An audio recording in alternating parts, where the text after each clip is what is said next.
Hello again. My name's Barbara Bolton and I am a commercial litigation partner at Shepherd and Wedderburn, and I'm here with my colleague Jane Wessel, who's a partner in our International Disputes Group. And this is the second in our coffee break webinar series looking at dispute resolution clauses in international commercial agreements. Last time we spoke about the choice of law provision. That session was filmed, so if you missed it, you can catch up and you'll see a link to that video on the website. The sessions are all interconnected, the 4 pieces, but it's not really important what order you watch the first 3 in, so feel free to just catch up whenever convenient. In this webinar, our topic's how to decide where any dispute that arises out of an agreement should be resolved. Our discussion's based on the assumption that the commercial agreement we're looking at is international, in that the parties to the agreement are from different countries. They may also be from countries with different legal traditions. For example, an English party is used to a system of laws and procedures based on the common law, whereas a party from Mexico comes from a very different background, a civil law tradition, where court proceedings are less adversarial and more inquisitorial. The parties will have different expectations about how a court or arbitration tribunal will go about the process of resolving a dispute, and they'll want to take these differences into account in designing an appropriate dispute resolution mechanism for their agreement. We'll deal with whether to choose litigation or arbitration in more detail in the next webinar.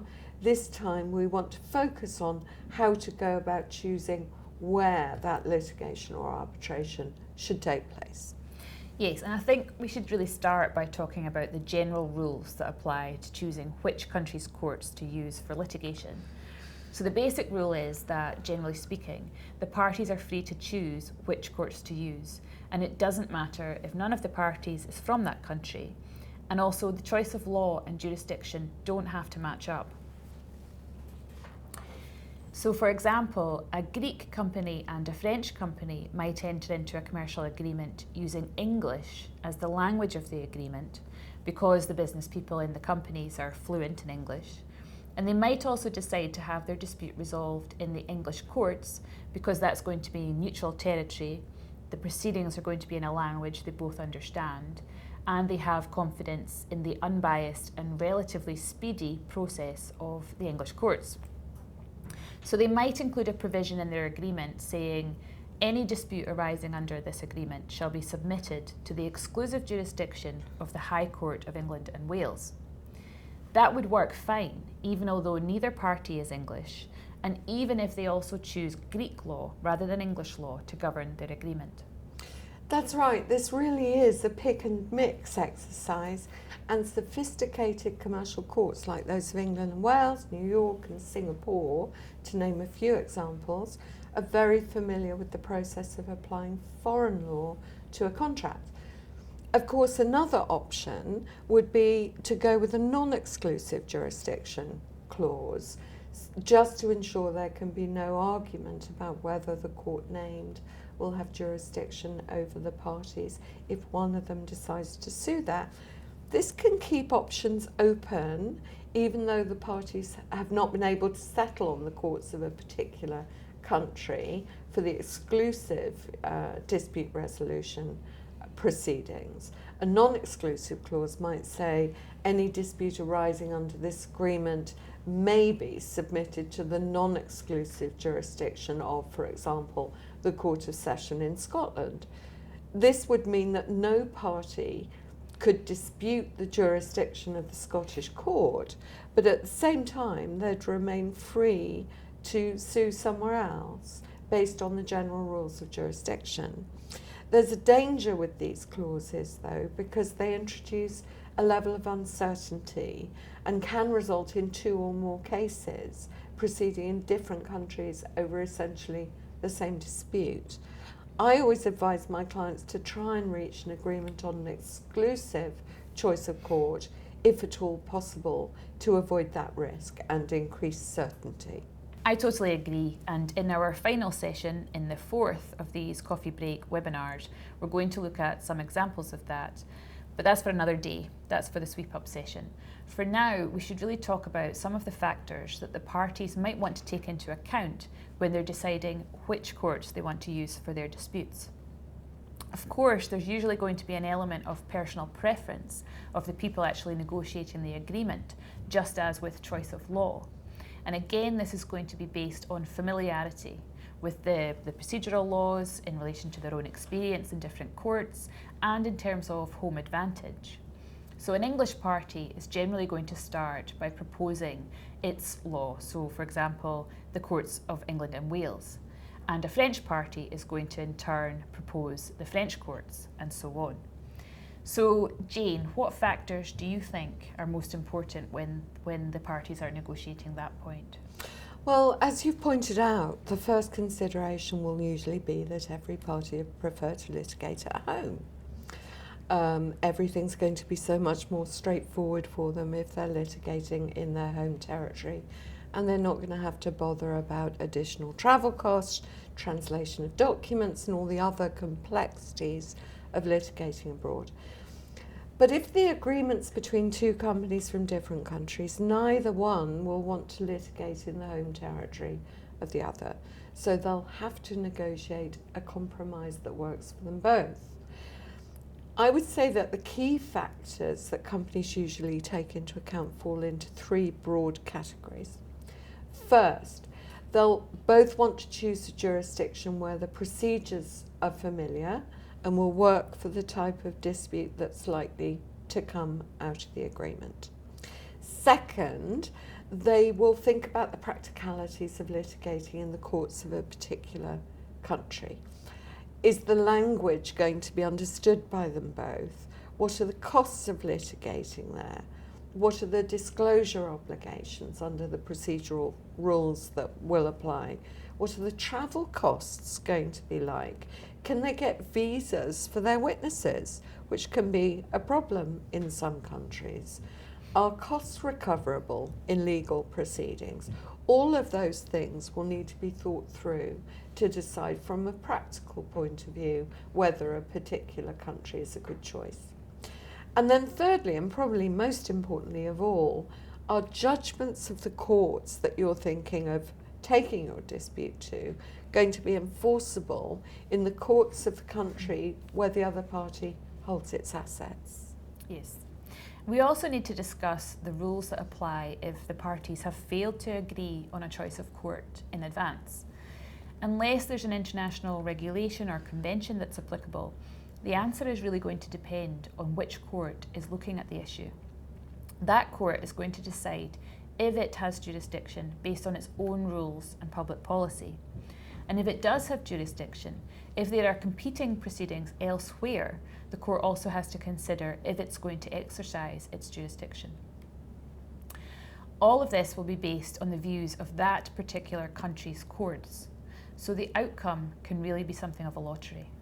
It really would be so much better to have made a choice in the first place to avoid all the uncertainty and potentially expense of court proceedings just to figure out where the dispute should be heard.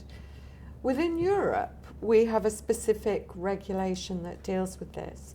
The recast Brussels regulation on jurisdiction and recognition of enforcement of judgments in civil and commercial matters, brackets, recast, A mouthful. It is a mouthful, came into effect for all the countries within the EU with the exception of Denmark on the 10th of January 2015.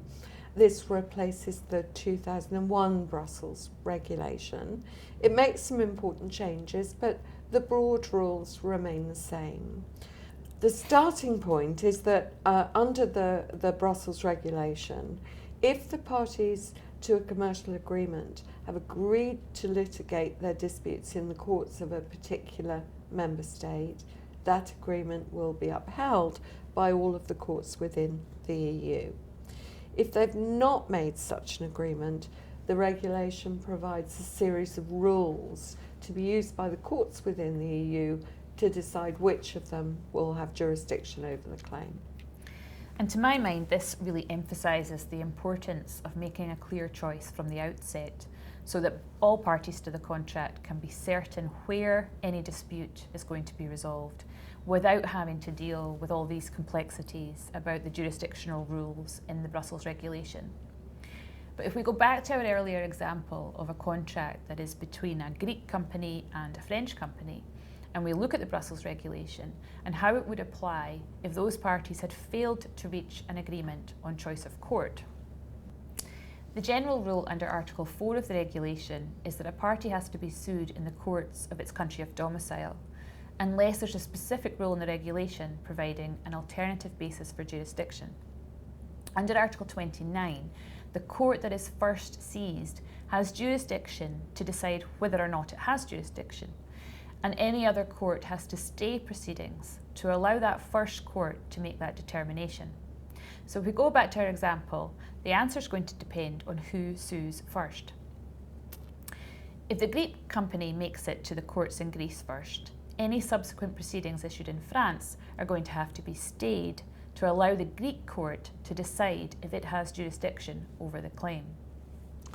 And as we mentioned earlier, there are also special rules on jurisdiction for particular cases. For example, under the Brussels regulation, in addition to suing a party at its domicile, you can sue at the place of performance of a contract, and there's all sorts of case law over what the place of the performance is. In the case of a tort claim, you can sue where the harmful event has occurred.